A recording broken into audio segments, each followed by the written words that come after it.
do more action with than CMAS, because CMAS it's autopsy data by the time I get it. Oh my God, yes. I've never heard someone say it that way, and it is so true. I didn't make that up. I mean, someone else. I heard that somewhere from someone, but it is autopsy data. You're looking back on April when you're in July, August, going into the next year, and what do you use of that, and how do you use it, and then quickly you're giving them another standardized assessment. We get the map right in the fall, right when the year's starting. The other piece is the schools earned a reputation based on that one data point. Right. And that is a tricky one for us as principals as well, too, when parents come and ask questions about, well, your standardized assessment said that your school is in red or that the school is not performing well. And the risk of doing that is that school is so organic and so complex that there are so many things about the school that might be ideal for your kid. And for example, during the pandemic, continue to go with standardized assessment when people are trying to survive, or when we as leaders and teachers are trying to teach our kid, phonics through a mask or things of that nature. It makes it tricky. I really want to, and the reason why I want to always engage in these kind of conversations is to bring the wisdom, I guess, that we all need to see what would be the best way to calibrate what we're doing with our kiddos. Because like you said, there has to be a form of check and balances. We need to know that our kids are definitely mastering the standards that they're supposed to, develop. And because we believe that when they go to the workforce or when they develop their careers, it is important for them to be able to comprehend, to read a text, to decode information, right? Like no matter what profession you are, but also what other elements play into the development of the kid that we're not measuring, for example. My name is Leigh Hiester, and I'm the principal at Foster Dual Language PK-8. I'm a former DPS employee. I worked at NAP for 3 years as an ELA-E teacher. So I started here when I moved here from Texas. So I'm really from the Rio Grande Valley in Texas, all the way down near where South Padre is. I don't know if you've heard of South Padre Island, McAllen. I was born in McAllen. So I grew up on the border.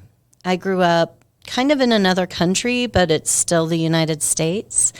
And so when I moved to Colorado, I was like, I need to be in a school with English language learners in my community, because that's my community.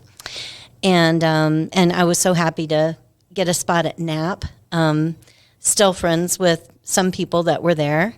And then I went to Uni Hill in Boulder, and I was a dual language teacher and leader there. And then when I went to Foster, I started our dual language program. So I know it sounds like a lot that we're ECE 8 now, but it's been a lot of work over a long period of time with a lot of people working hard to get there. What's keeping me busy these days? Well, just like you, Nestor, CMAS.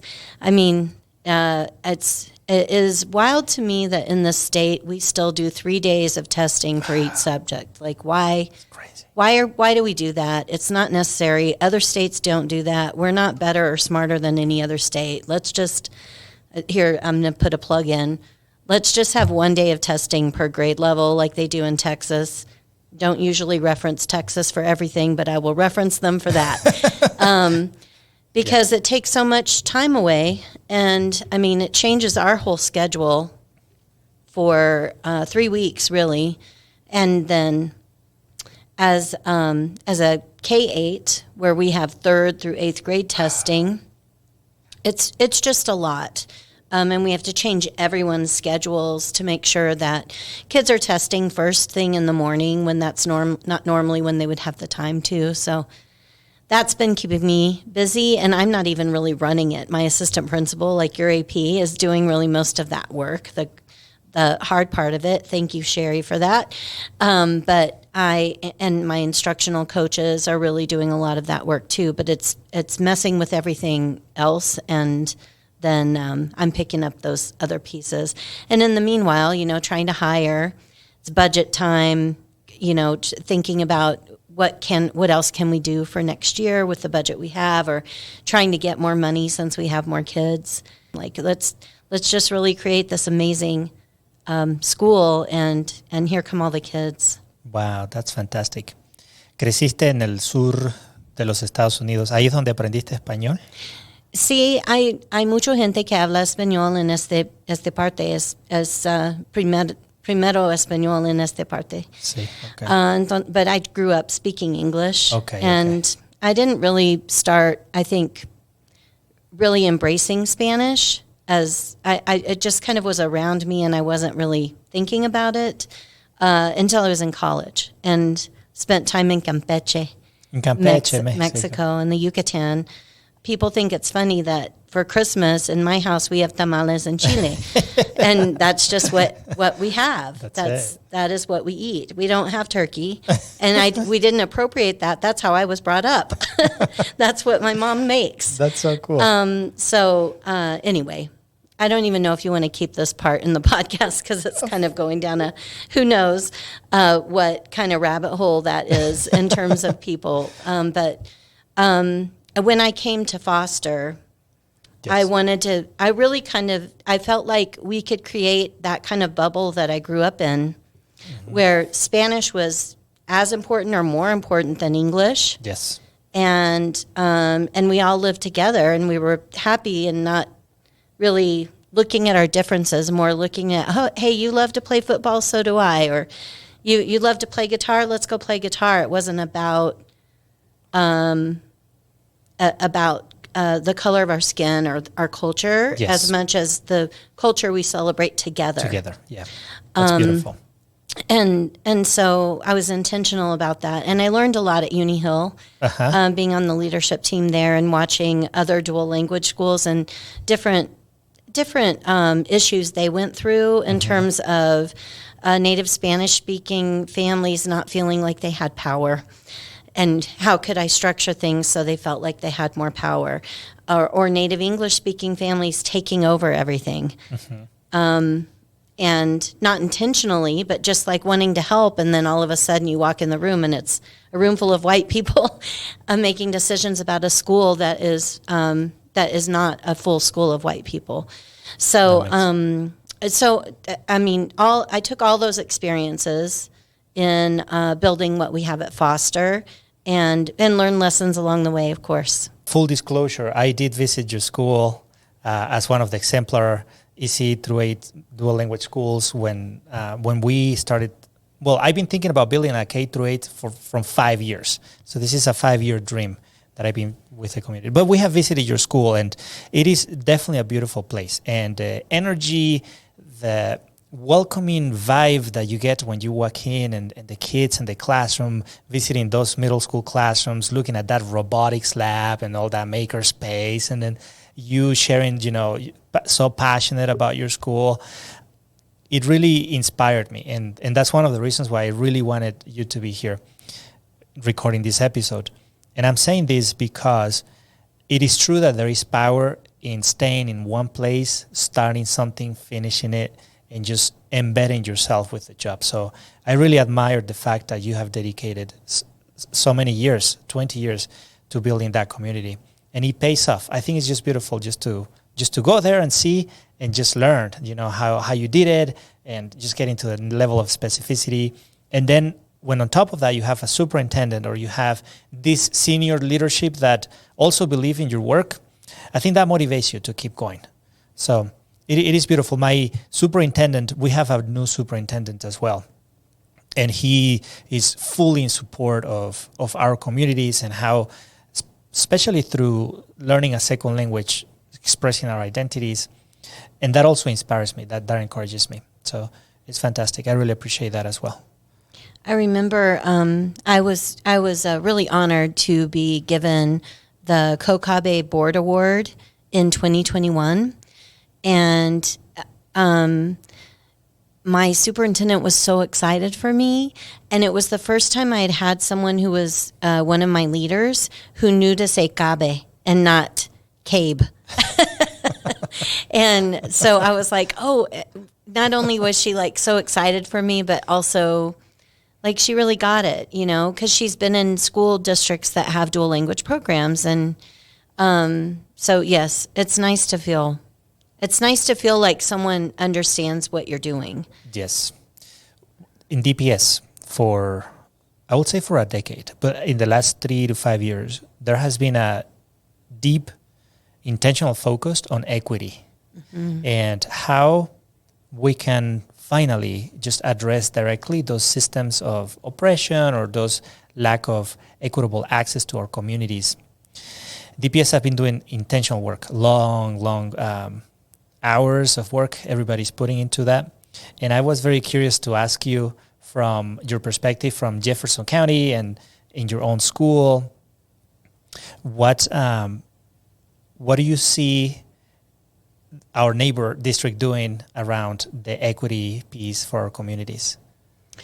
Well, JeffCO has also done intentional work around equity and inclusivity, and we continue to do that. Jefferson County is such a different county than the county that you're in terms of population. And so I think that work is not always, it's a little harder when you do have schools that's just mostly white people. Yes. To do that work, where in Denver, I mean, having been in Denver, you have more,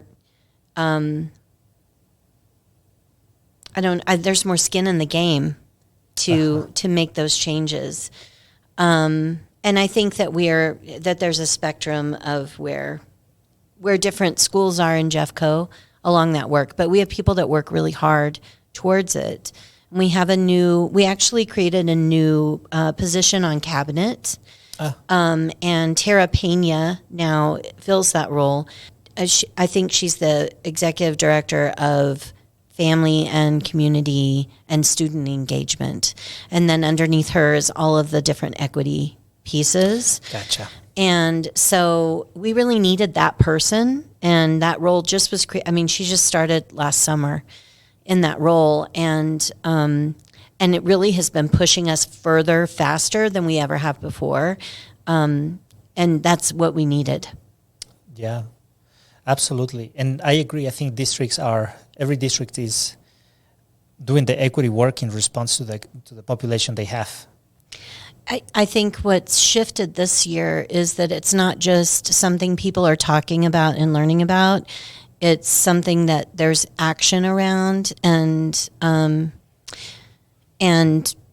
with the shift in focus nationally around LGBTQ pieces of what we do, I think that's been interesting too in the mix of how our district is responding and supporting as well when you're talking about equity.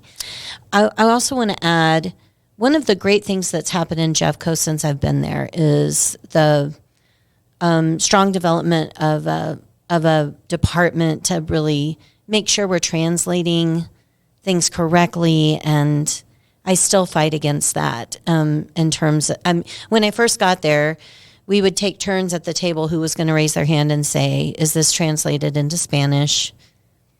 And is it going to be printed exactly the same as the English? Your English is this beautiful, glossy, magazine-looking thing. Is the Spanish going to look the same? Or is it just printed on a Xerox copier? Because that's normally what was happening then. And, now, of course, everything's translated into Spanish and other languages as well. And it's really easy to get access to support for a conversation you need to have even in an hour. And for someone that's Vietnamese or Russian, or we have a lot of different languages, I'm sure you do too. So that's a great plus of how we've grown. And another is in the assessment department. Our JeffCO assessment department has worked really, really closely with our dual ESL department around what are the best assessments for us to be using as a district as we show growth, and then trying to work with CDE on what's approved, not approved, and those kinds of pieces too. So I feel like we are definitely further down the road than we've ever been before. And a lot of that ground has been covered. I would say in the last 3 years, we've covered a lot of ground, 4 years. But we still have a long ways to go. Yeah, I think it's definitely a work. I mean, it's going to take decades for us to continue to evolve and to bring that really personalized supports to our kids and our communities. It is beautiful, though, to see our leadership moving towards that direction and making sure that our kids are seen and that our families are having the supports they need. What are your thoughts when we talk about equity and when we talk about just diversity and all those values? How do you fit standardized assessment into those things?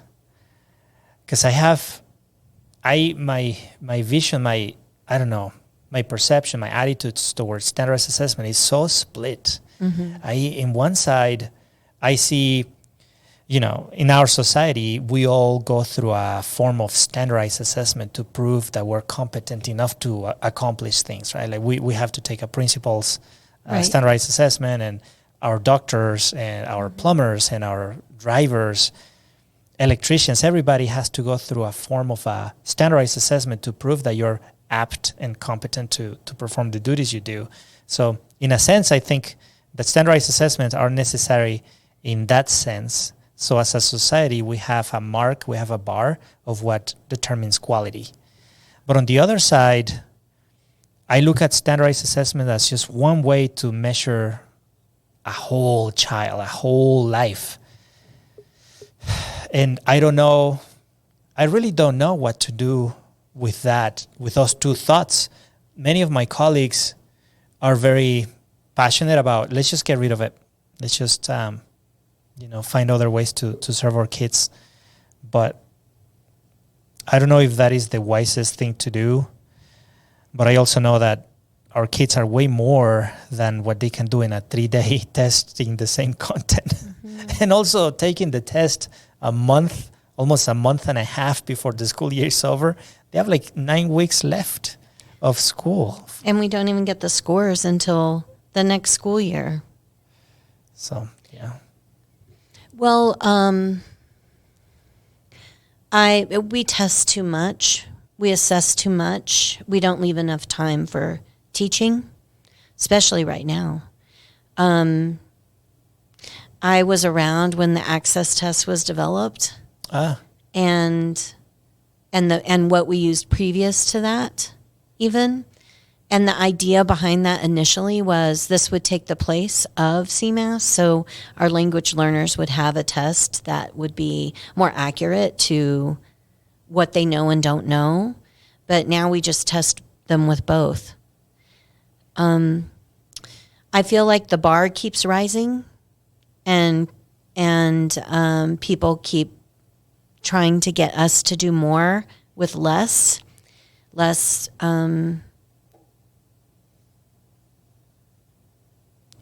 And then trying to refine what it is. I'm trying. There's stuff that I want to say that I don't feel like I can say. But I will say this. I mean, I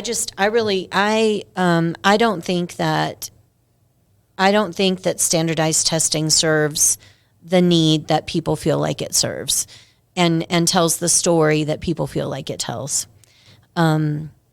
Even with our district assessments, with some of them, when you look at our score, so to speak, or even our growth, it's including everybody in there. So then I have to disaggregate, okay, who are the native English speakers? How are we doing with them? Who are the language learners? How are we doing with them? I have to do that work to see where are we really in growing. We just switched to 50-50 literacy last year. And I probably would have done it 5 years ago, but I was worried about the assessments. I was worried about how it would look because I'm not sure how it's going to look. No research has really studied the researchers haven't studied the journey of, say, the native English speaker who is in a dual program. what does it look like when they're in a 50-50 program? There's not meta research on that. There's maybe this program that we know with Thomas and Collier, we know, hey, the end goal, they're going to get there. That's where almost everybody gets there, and they do better than anybody else. So let's go for it. So we know that, but and I believe that. And even with me knowing it and believing it as a parent, when my kid could do certain things at certain ages, I was like, whoa, this really works. But I mean, I know it and I believe it, but still that reality when you're in the moment. Yeah. It's like going to the circus circus, like Cirque du Soleil, and they do some amazing stunt and you're like, oh my God, they did it. Yeah, they do it every night, every single night. They practice it. Yeah, but you're still like, whoa. So I think I think that I think it's gotten completely out of control.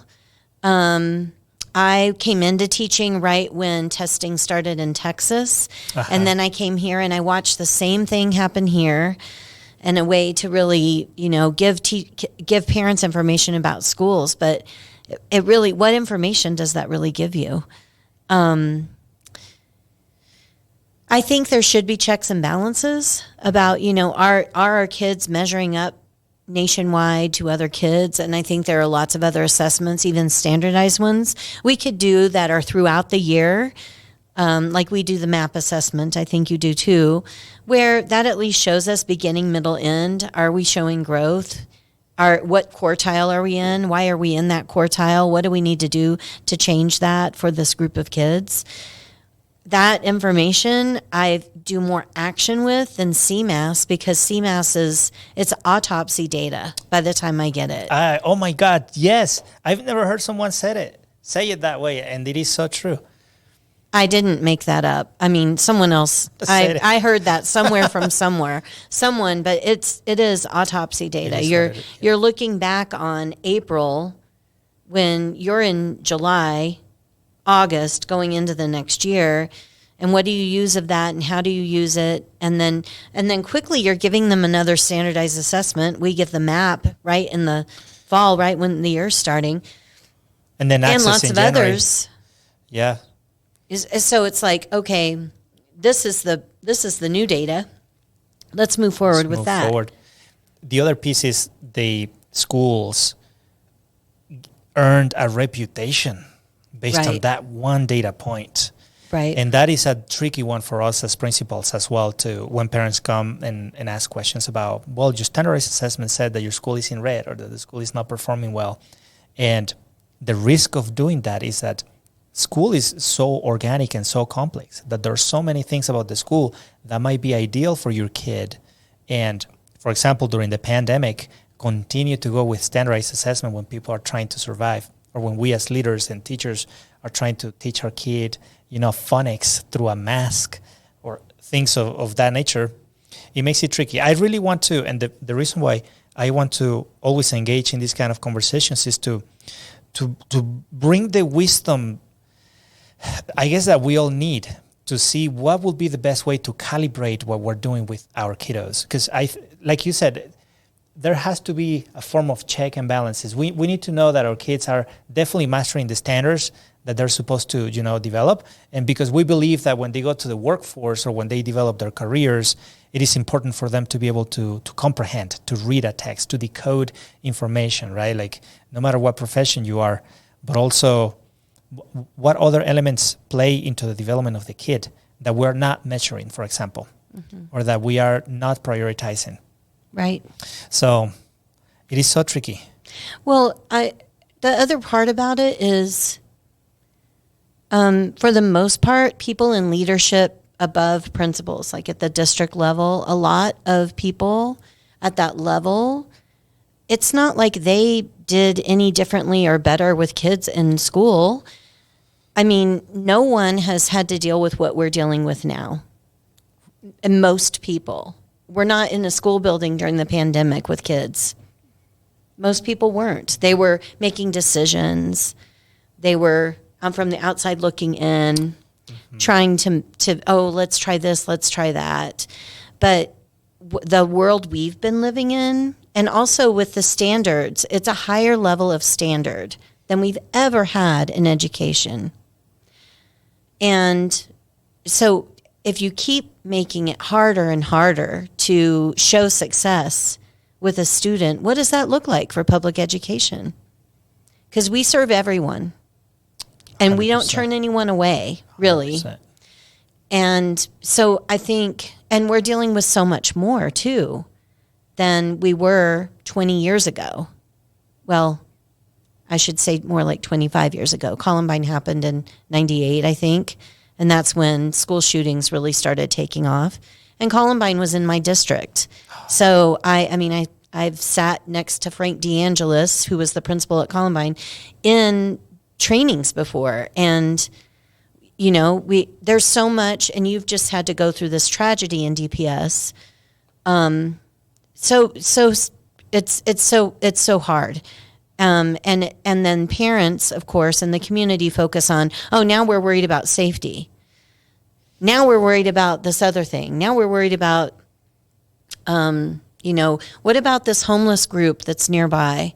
What are you doing about this and that? And we've become so much more over that time, where I remember when we were moving into our social worker status as teachers and educators. And it's just, it keeps, now we are, the superhero, wear the cape, for, less money than you should be paid. So I have lots of thoughts about that.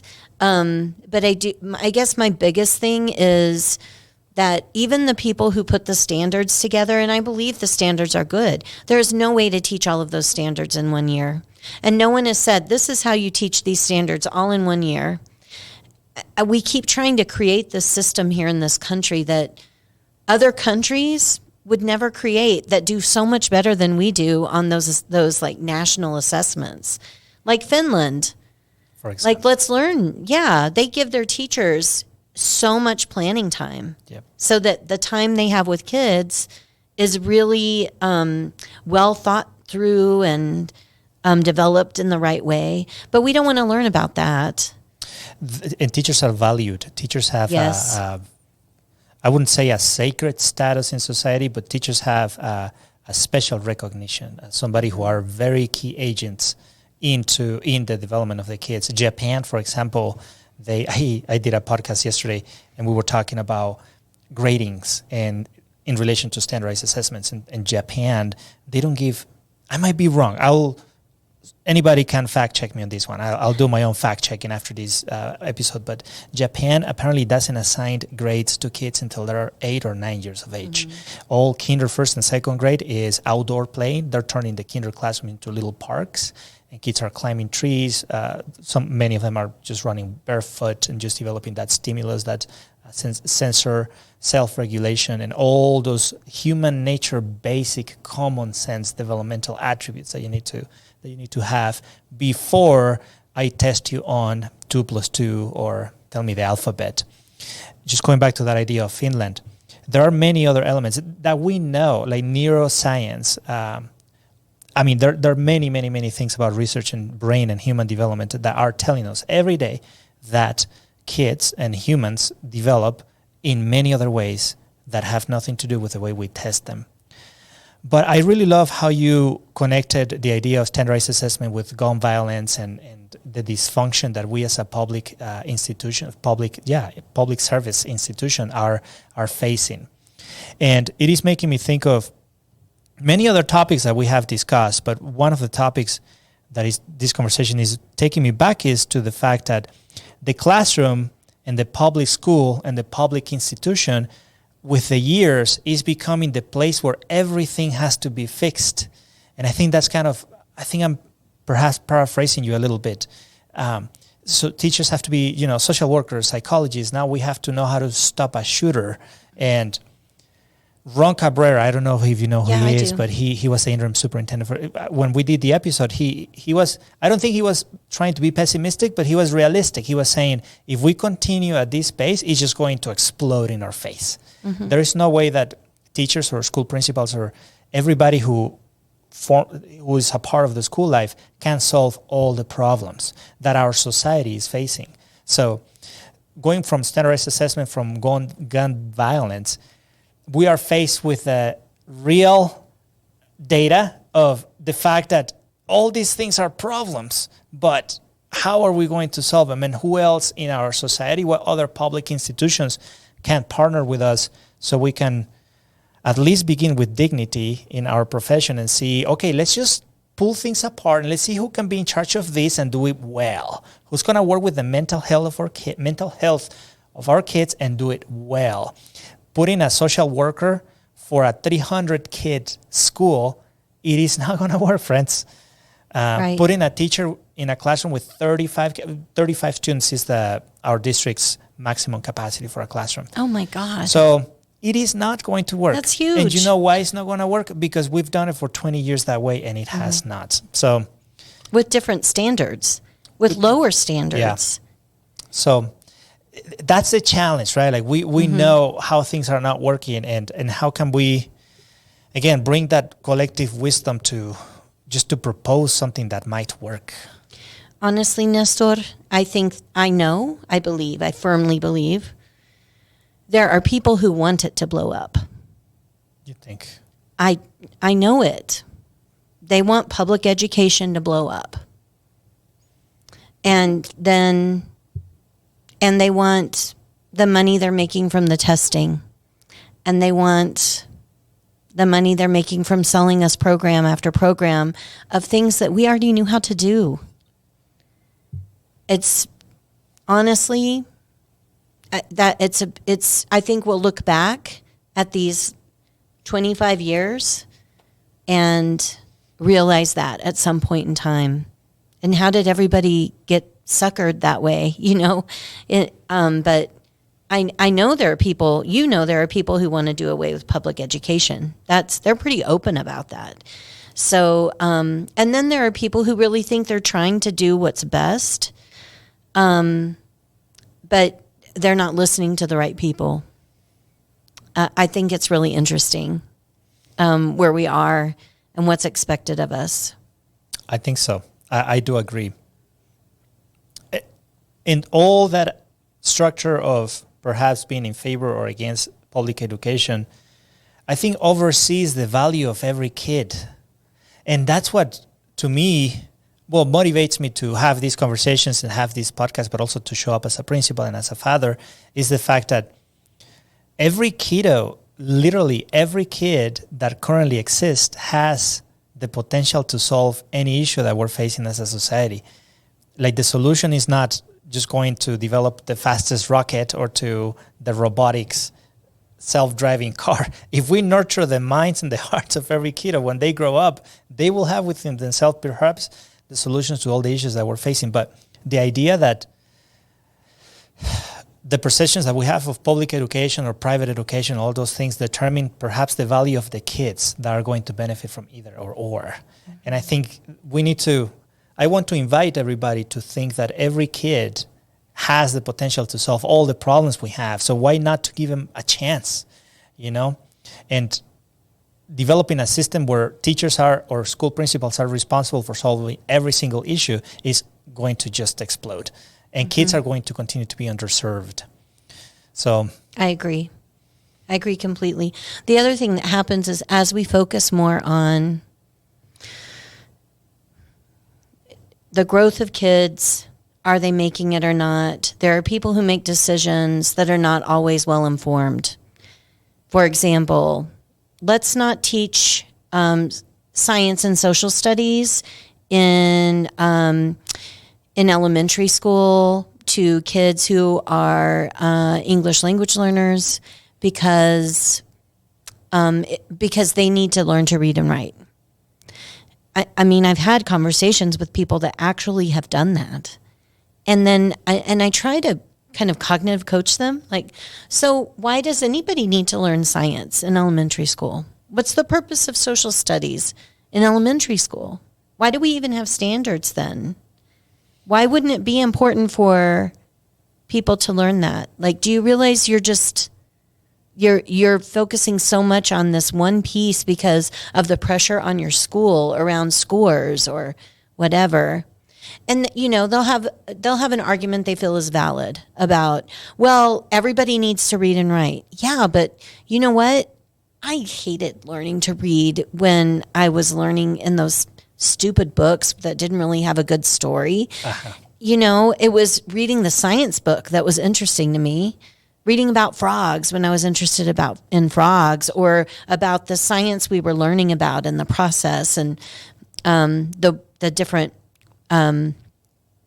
like graphic maps and things like that. That was interesting to me as a kid, as a reluctant reader who then became an English major, and I love to read. But I had to get to that place where I was reading something that was really interesting to me. And I watched my son go through that same period of time. And once he found what was interesting, then he took off, and he's been reading ever since. So anyway, I just think I find the arguments that people create even for themselves and why they make the decisions they do, and they're building around the time kids spend doing what. Very interesting. It is. And sad too. Because some kids only go to school so that they can go to that science class or have recess or have a meal and get to go to PE. That's what drives them. So don't take those things away. You're taking me back to a story I learned last week when I was in Utah. One of the boys got suspended. A middle school boy got suspended, and he was going to be sent home for the rest of the week. He got in a fight, I think, or something. One of the typical reasons. Yeah. Unfortunately, typical reasons. And when he was going to be sent home, he asked, I don't know if he's an RJ coordinator or a dean, whoever he was. He said, "Hey, can I come back on Thursday? Because I don't want to miss my science class." Yeah. And that was the only thing he cared about. And that was perhaps the only thing that he came to school for. And that might be the kid that cures cancer. Like, we don't know who we're shutting down. Yeah. And I feel like people don't realize how, I don't think racist is the word, but I do think that for some people, when they're making those decisions, they're not thinking that the students they're making the decisions about are going to be the ones that are curing cancer. They're going to be the ones that are doing jobs that we need them to do. 100%. And it just breaks my heart, because that's our family. These are our families. They're our kids. We've had a big influx of Spanish-speaking kids, and it's been so exciting for my community because that had slowed down for a while, and because of housing being expensive and that sort of thing. And now we're getting more and more, and they're from, Colombia and Peru and Guatemala and Venezuela. I have had an influx of we have a few from Venezuela too, near my hometown, and have been through so much to get here too, and they're so excited and happy. I'm sure you see the same thing when they walk in your door and they're like, "Wow, I feel welcome here," and they're ready to do lots of things to be successful here too. And so that's been a great joy of mine this last year. Yeah, it is making me think of this quote. I don't know who said it, but it actually is going around through my feed on my social media. The quote says, "I am not worried, or I am not sad that Albert Einstein existed only once. I am more sad and concerned of the fact that there might be many Albert Einsteins walking barefoot and not having anything to eat as kids." And it's the idea of, why are we putting more value on some kids and not on others when every kid precisely has the potential to exactly that, cure cancer or come up with, the next thing in artificial intelligence that is going to make our lives better. I think going back to the foundational issue that we see as leaders is the fact that every kiddo has that incredible capacity just to develop into the most amazing human being. And the fact that we see systems, structures, priorities, agendas, things that move resources to a specific group or to a specific, even geographically, it just makes me wonder, why do we think this is the right thing to do?